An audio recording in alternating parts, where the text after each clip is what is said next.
Hello, everyone. Today we have a special surprise for you all. Since the Academy Awards just happened, we are talking all things Oscars, Oscars, Oscars with our recap panel. This is The Buzz.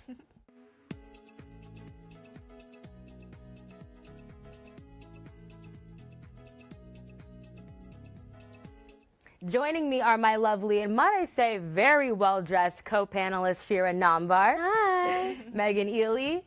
And, of course, my co-host, Malicia Johnson. Mr. Oscar is here visiting with us today. So heavy, by the way. He's very heavy, but guys, this is not a prop. This is a real Oscar. This is one of the benefits you get from going to a university that has a film school that is poppin', okay? This Oscar was awarded to documentarian David L. Wolper for his documentary feature, The Hellstorm Chronicle. An interesting fact about David L. Wolper is also he's the creator of Roots. So he brought Roots to television, which is a huge deal. Mr. Oscar here celebrated his 90th birthday yesterday, and diversity was the star of the night. The overall theme was old Hollywood meets new Hollywood, and some of the big winners were Jordan Peele, who was the first black writer to win Best Original Screenplay for Get Out, Allison Janney for Best Supporting Actress in I, Tonya, and who would have known Kobe Bryant received an award for the animated short film Dear Basketball. I was so surprised, but I happy was for very him. surprised too, but unfortunately we weren't able to make it to this year's Oscars, but our dean, Willow Bay, was there and has the inside scoop. Earlier this morning, I sat down with Willow and talked about her Hollywood biggest night moment. Let's take a look. You looked gorgeous last night, by the way, but we'll get to fashion a little bit later on. First, we have to talk about Frances McDormand. Yes, the shout out. Yes. The shout out to our very own Stacey Smith's work. Yes.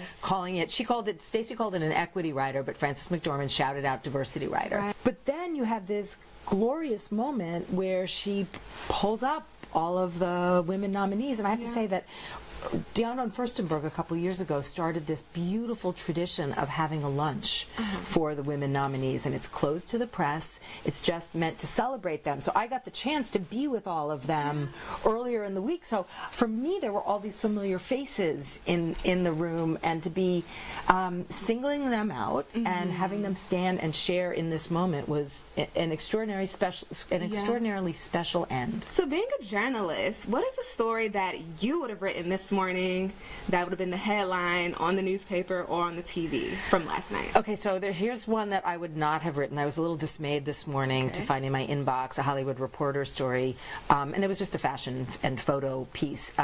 Hollywood executives and their dates in parentheses.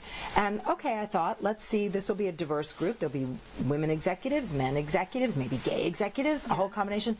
Wrong. I had to click through 15 images until I hit the first female executive. No rhyme or reason. It wasn't alphabetical order. We could have easily highlighted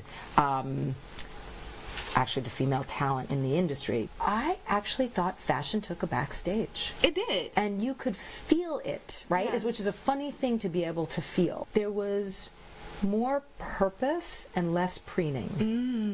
And that it was subtle, but you could really tell the difference. People say to me a lot, you've been going like how many, 20 years or whatever it is, and you know, does it get old? And I have to say it doesn't. Such an amazing woman. Yes. And getting her feedback firsthand, she was there. It was awesome. Hopefully one day we'll be able to join her. Exactly. I was so jealous. But moving on to social media reactions about the Oscars, people were literally losing it over Ryan Seacrest's interview with Taraji P. Henson on the red carpet. Was she or was she not throwing shade at Seacrest? Earlier, Seacrest was accused of sexual misconduct, so let's clear all of this up.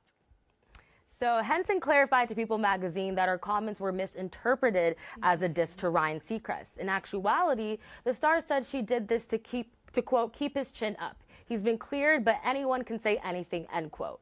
The end of the interview even shows the two hugging and appearing very chummy. Seacrest later addressed the situation on Twitter, saying he had nothing but love for Henson. So did you guys fall for that? Did you think that she was throwing some shade at Ryan?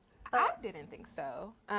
But personally, when she, touched his chin or whatever, I could see the vibe of her just trying to lift him up. So I didn't get that vibe at first. What about you? Yeah, I watched it live, and at first I thought, okay, like, here we go. She's going to call him out, because Taraji's definitely someone who would do that.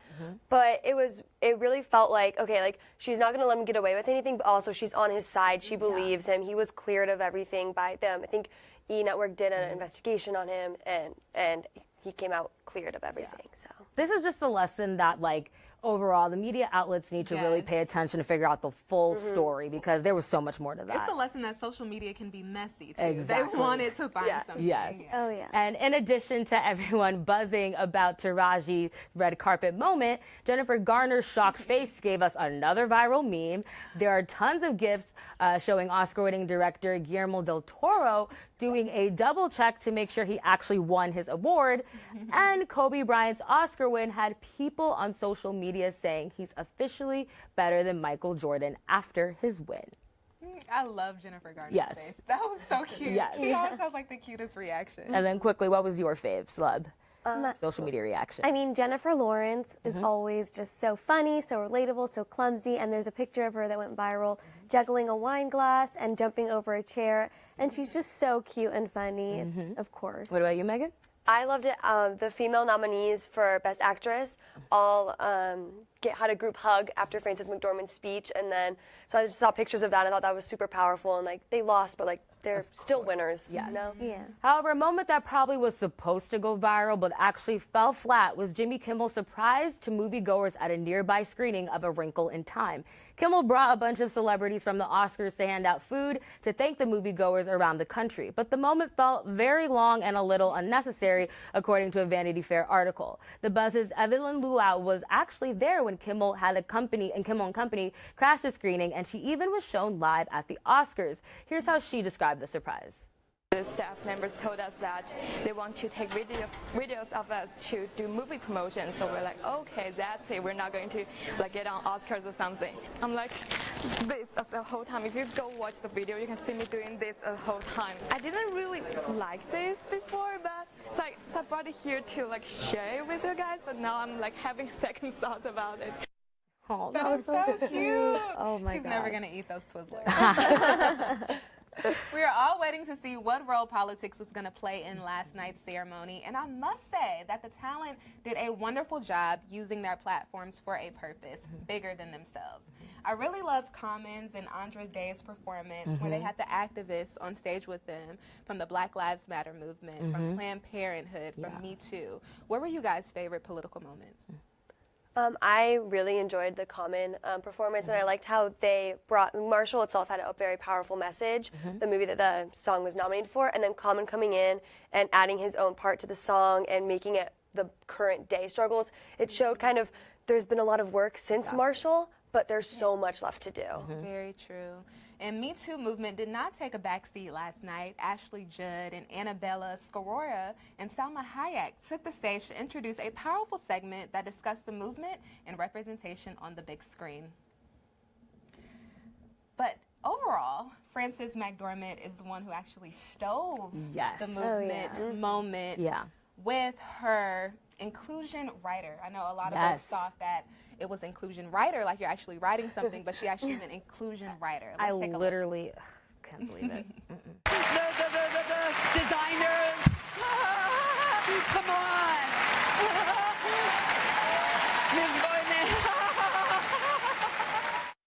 Literally, I would like. There is a moment where she's like, "Ah!" And I'm like, that. Like the speech was wild. Oh my gosh. She's such a theater person. I love how she's just herself. She's so comfortable with being herself, but it was such a powerful moment. Yes, it definitely was. She started off a little speechless and ended it perfectly with her, you know, all the women get up. I think it was a really strong end to her speech. Well, a lot of people were confused about the phrase inclusion writer, as we said before. So we did some digging and found out that the concept was developed by USC's very own Dr. Stacy Smith.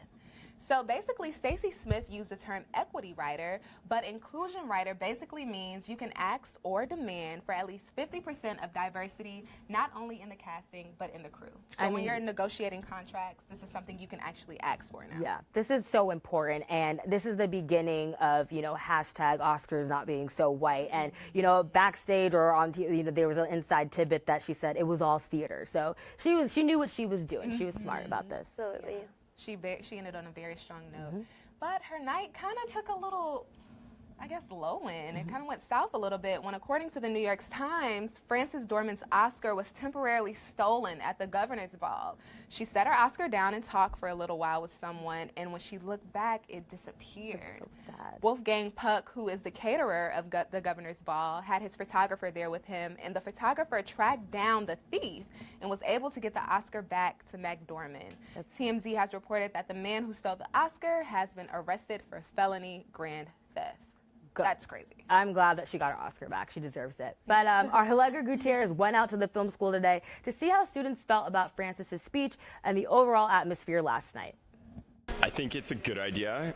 I don't think it's one of those things you should just apply across every movie, because I don't think every movie it would work for that. Yeah. But I think, yeah, in scenarios that it makes sense in the movie, I think, yeah, that makes sense. It's a good incentive to create diversity within cinema. And do you think that more actors are going to implement this into their contracts following Frances's speech? Look, I mean, the fact that people are even talking about what is an inclusion writer, that's good. Like, that's bringing up a little. I think some people will do it. I mean, my guess is there's only certain actors/actresses who have the leverage power to do it. But I think, I mean, yeah, there's no reason not to. The stars dictate what movies get made and not made, so they should have the power to, like, you know, if the cast or crew, they want it to be a diverse crew, they should be able to write that into the contract. I love his perspective. Yeah. And I'm so glad she went to the film school Yes. to see what they were thinking I about. know. The school produces so many Oscar winners. He might be one. Who knows? Right, it's one right here. Another powerful moment from the Oscars was a performance from The Greatest Showman's Keala Settles. She sang the song This Is Me, which was nominated for Best Original Song at the Oscars and received a standing ovation. Check out a clip from the performance.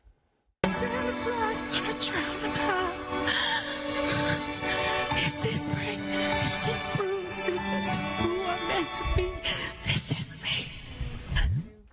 This is just like a very emotional song for me. You have no idea how much this means to so many people of color, of different backgrounds, of different orientations. What I mean, I was bawling during you can actually see it right now. I was bawling during the Oscars watch party that we had. It's just, I was not okay. We were all tearing up, right? And all of a sudden we hear this, and we look over and JT is literally bawling, you know? So this is a very powerful song. I totally agree. It's very empowering just to accept who you are and just say, hey, the world, this is me. Yeah. I agree. I feel like everyone has something, and this song can relate to everyone. Exactly. Of course, we cannot talk about the Oscars without discussing the fashion hit and misses. So this year's trends were low V's, lots of color, a lot of white was on the red carpet, as well as sparkle and diamonds. Yeah. But fashion kind of took a back seat this year.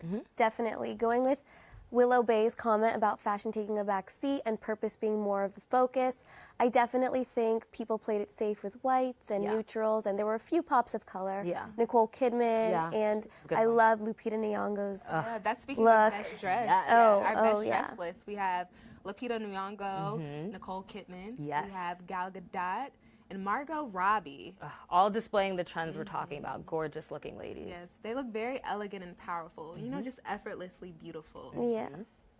Actress Rita Moreno from the film A West Side Story can still fit into her Oscars dress, guys, from 1960. Truly. How amazing is that?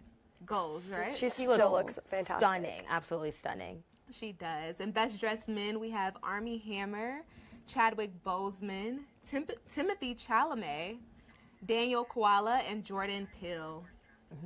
Gotcha. They look amazing. They Absolutely do stunning. look amazing. The velvet was really, really powerful last night. Everybody looked good in their velvet. There was a lot of velvet. Yeah. I noticed. But what would you give the Oscars as an overall grade? If we had to break it down, the fashion, the political stance, the winners, what would you give it? Count of three, right? 1, 2, 3. Oh. A C. What did you give a C? I feel like it's just I've seen better shows before, and everything was pretty predictable. I feel like all the winners were predictable, and it was good, but there wasn't so much controversy or something exciting like last year when they mixed up the envelopes. Yes. Yeah, it's just so funny. I'm sorry. Our producer just told us we had our letters upside down. So B. Right. Yes. Well, just to wrap it all up, diversity definitely was at the forefront of all of this. So just want to make sure that they continue that. Thank you all for tuning in for our Oscars recap. See you guys next week on March 19th for our next episode.